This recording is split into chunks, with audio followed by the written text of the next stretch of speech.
Good evening, everyone. It is JenzTEN96, day 16. Day 16 today.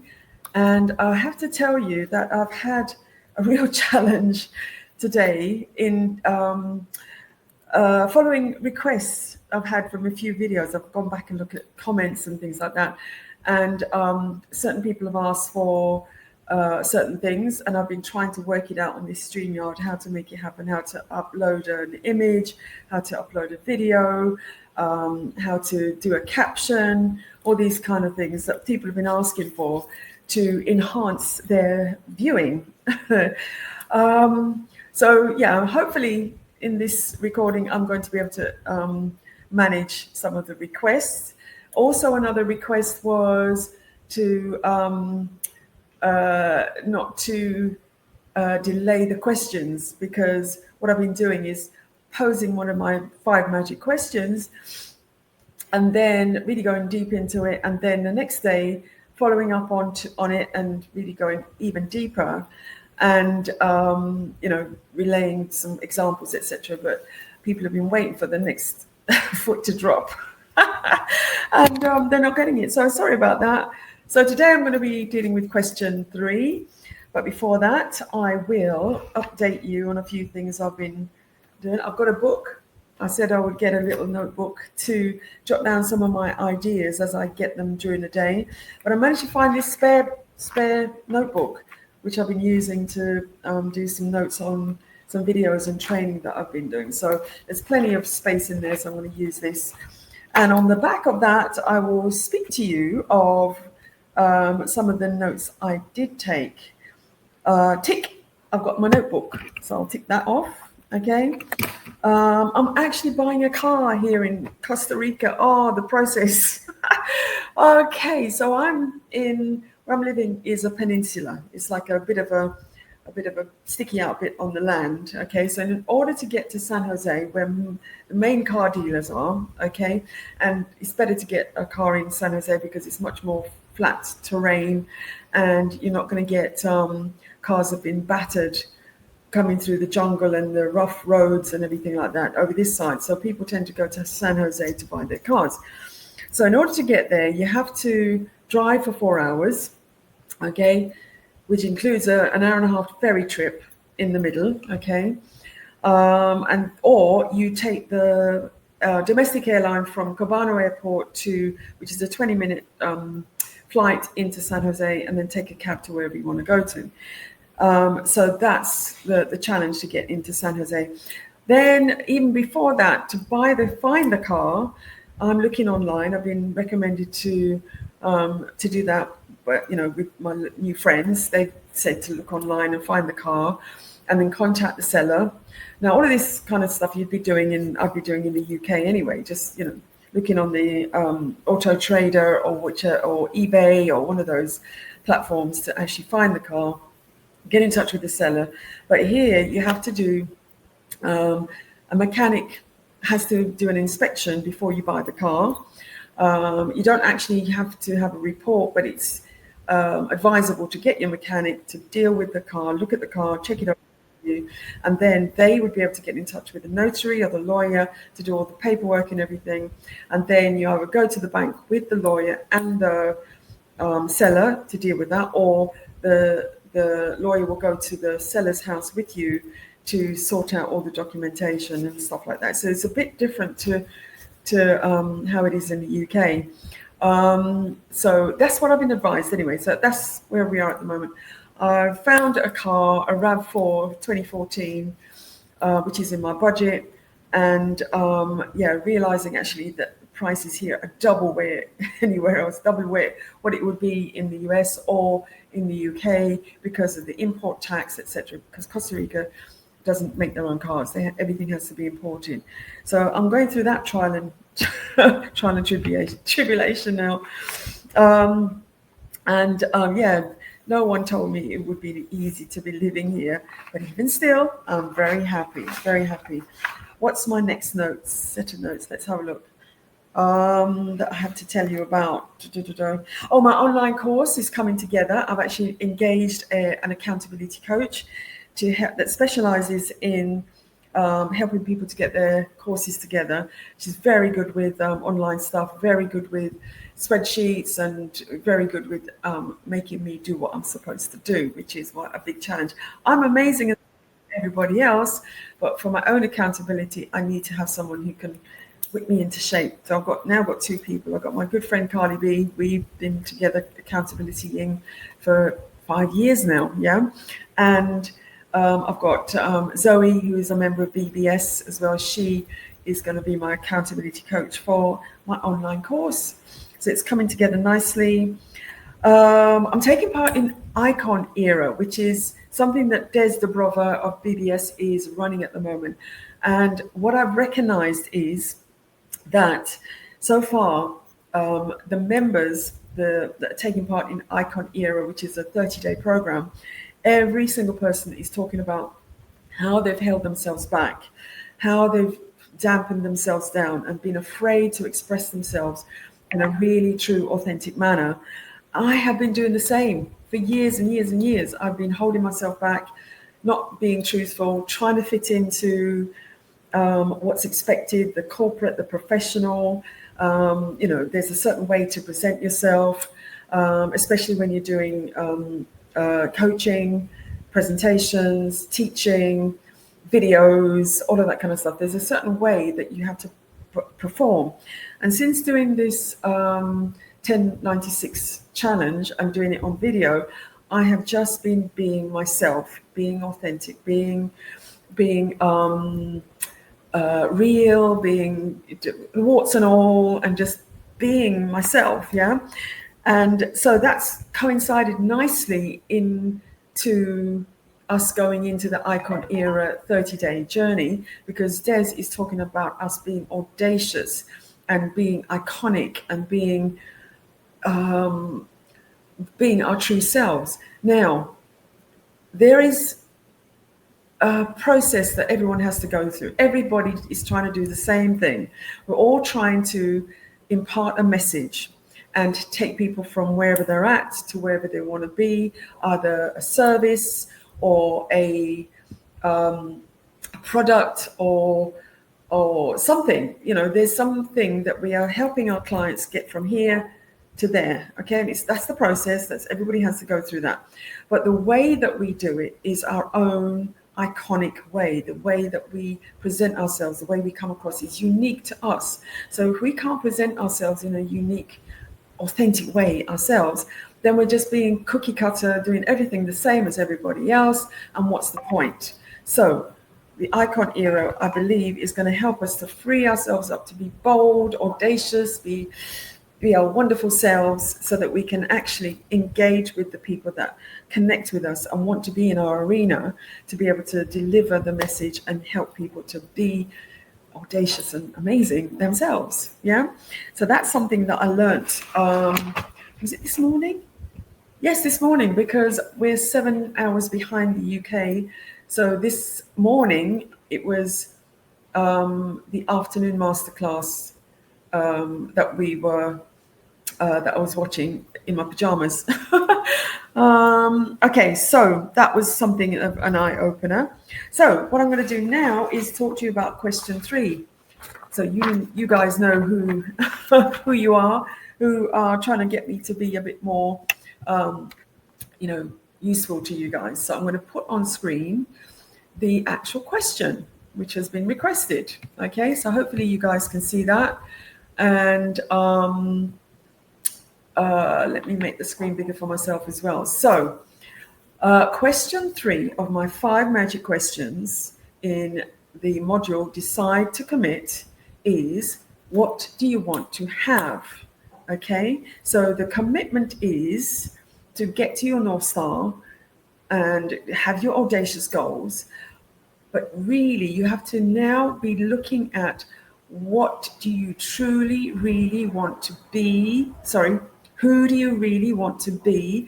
What do you really, truly, truly want to do? And what do you truly, truly, truly want to have in your life? What's your heart's most wanted desires? Yeah, so when you're writing out this journal prompt, this worksheet prompt is to really think about, if time and money were unlimited. It was not an object. Or you won the lottery. What are things you would love to have in your life? What kind of lifestyle would you have? So I've already started. I'm already on that journey. I'm actually doing what I love, and I am in a place where I want to be, and I've manifested being here by doing certain techniques and taking action on the desire that I had in my heart. Okay, so let's go give you some journal prompts. And then, I mean, you don't have to answer every single one of these questions, but this is just to give you an idea of the kind of things you should be thinking about for your own self. This is not a Q&A thing for you. It's just triggering. What kind of day would you have? What kind of lifestyle would you have? What other things you would have? Yeah. So what kind of home would you live in, and where would you live? Obviously, I'm talking about my 5-bedroom house overlooking water in Costa Rica. I'll actually read you my list in a second. Yeah. Would you have more than one home? Yeah, that would be audacious, wouldn't it? At one point, I did think of having a home.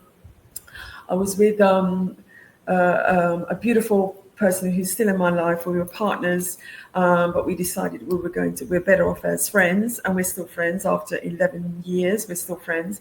And he was involved in Formula One. He loved Formula One, and the Formula One happens in 19 countries around the world for the year. So in my head, I thought, oh, wouldn't it be nice to have a home in each of these countries, like so that we wouldn't have to carry our clothes with us. We just show up, go to our home, and everything would already be there in each of these 19 places. But I've gone off that idea now. It's too much hard work. And plus, I'm no longer with him in that capacity. Would you travel first class? Now, I had the opportunity to travel first class. After my dear son, my eldest son, passed on in May last year, the first flight that I took out to be in Tempe, Arizona, was just a normal flight. It was an emergency flight. We just booked it last minute. But my dear friend Annie, she's a flight attendant for Virgin Airways, but she couldn't actually get to change the seat in time for me to take a first class flight that time. But she managed to do it the second time because we had to go back for the Celebration of Life event. So she met me in the airport, and she made sure that the captain knew that I'd be coming. But I was just in this zone of, I wasn't even paying much attention to what she was saying to me, and so I just got onto the aircraft and sat down, and then all of a sudden, one of the beautiful Virgin Air flight attendants came up and she said, yeah, Miss Beaumont-Whyte, you need to follow me, come with me. I thought, oh my gosh, what have I done? Have I done something wrong? Okay, what's going on here? And she put me in first class. Oh my God, it was an absolute delight. It had the bed, and you had a la carte menu and fine wine, and your own, like a beautifully presented menu and your own TV. It was absolutely beautiful. So I thank Annie from the bottom of my heart, because she told the flight captain what had happened to me, and they really looked after me. And those girls really worked. I mean, they worked. They were attentive to everyone, and there was quite a few people in there.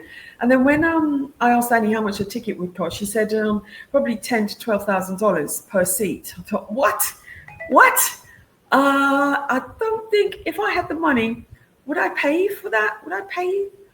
Because I'm in the same plane as everybody else. I'm heading for the same destination.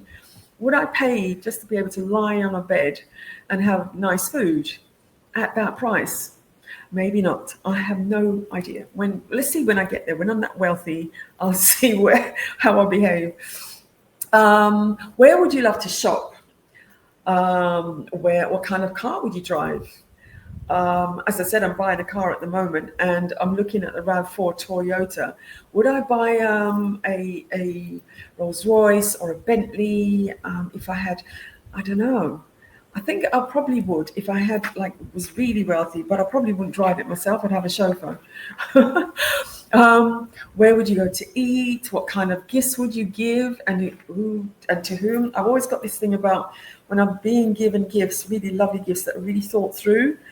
And I'm thinking, oh my gosh, wouldn't it be lovely to be able to just have the kind of money that you could buy anything for anyone that you really just want to give them like beautiful gifts, rather than do it within a budget. What kind of gifts would I buy for people, and who would be with you in your life, your lifestyle at that time? Would it be your lover, your husband, your friends? Who would be that person or those people that you would be sharing your life with? And what causes would you support? Or none of the above. You'd have a completely different list. Yeah, let's see what kind of list you would come up with of, what do you want to have? What else would you have to add to that list? Now, my list, I'm adding things to it all the time. As I said to you before, with my what do you want to do, my list is always growing throughout the year. So here it is. It is okay to dream big here, because all you're doing is writing it out, getting it out of your system. Be audacious and dream big. It doesn't mean you have to get scared, that you have to take action just yet. All you're going to do is write it out. Okay, get it out of your system. As many pages as you want. Let your imagination run riot and your desire juices run free. What are your heart's most wanted desires? Yeah. So let's see what you come up with. So actually, I'll keep this on the screen as at a request to my dear friend Carly. She said, keep it on the screen so we know which question you're talking about. Alrighty. So my things that I would have, as you already know, would be to have my 5-bedroom house overlooking water in Costa Rica to run my retreats. And I'd have this as a base from there, from where I would then travel the world. I'd go from, this is my home.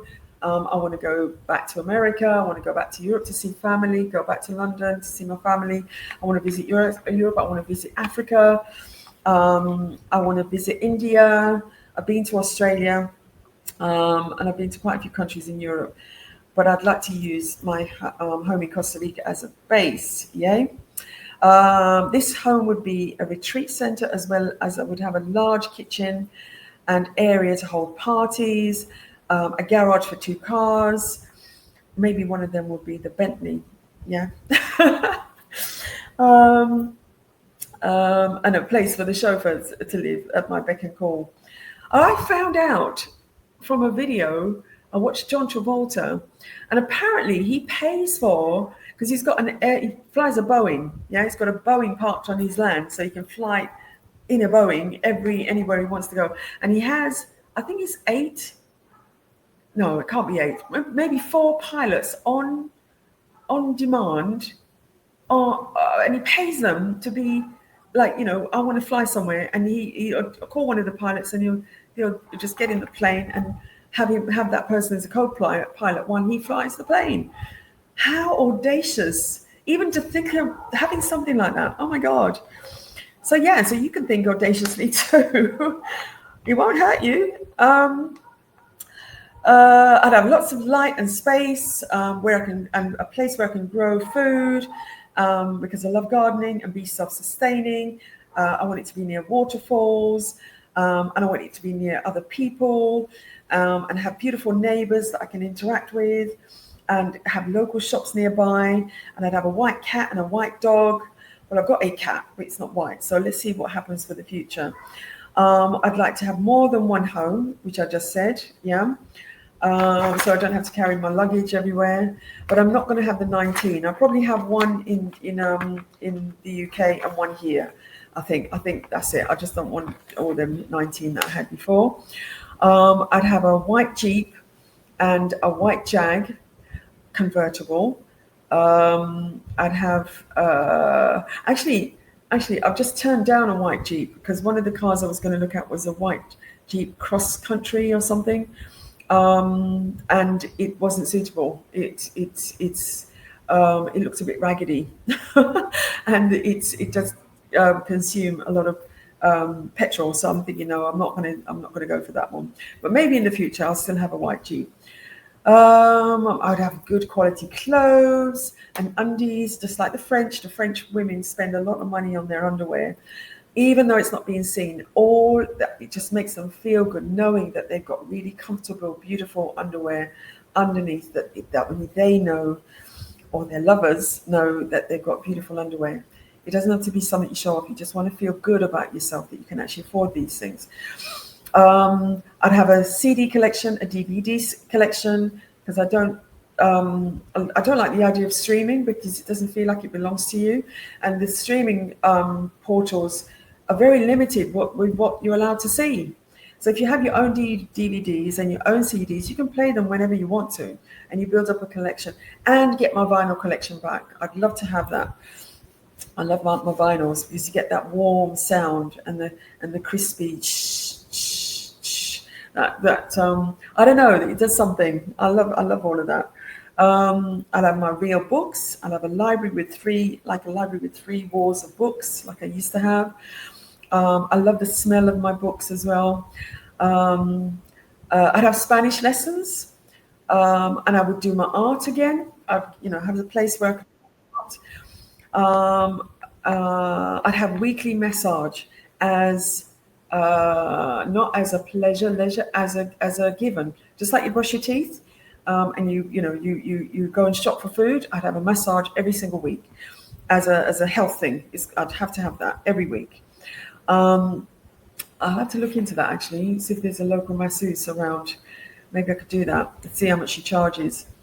I'd have my beautiful china and my accessories and my beautiful kitchen, where it'd be a great hall and a kitchen lounge all in one place. We can entertain. I'd love to have all of that.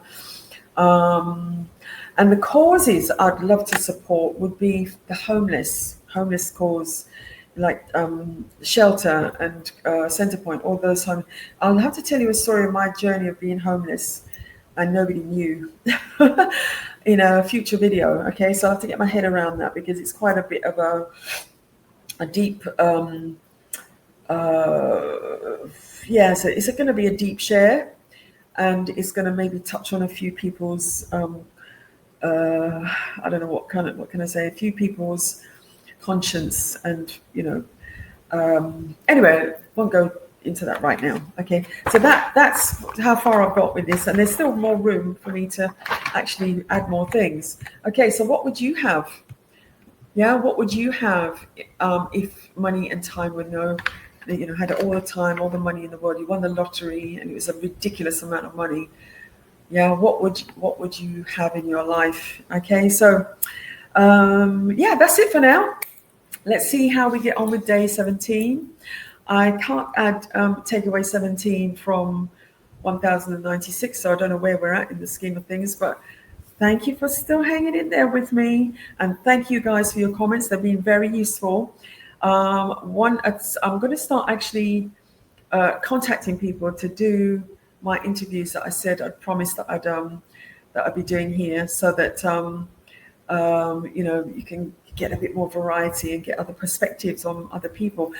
Maybe I can contact someone who's doing their 1066. Why do I say that? 1096. I know why I say that, because I used to live in Hastings, so it's 1096. But anyway, we get that. Anyway, have a really, really good evening. Actually, if you're in the UK, it'll be your morning. It'll be 2 o'clock in the morning right now. So have a really good morning, have a really good day, and I will see you in the next video. And once again, thank you for your comments. Please subscribe, please share, please like, because it all helps to get the message out that I'm doing this. And as I'm building up my YouTube channel as well, hopefully I'll have many subscribers. So when I want to actually start sharing my offers and sharing my my courses on my YouTube channel, then I'll have enough people to be able to talk to while I'm doing that as well.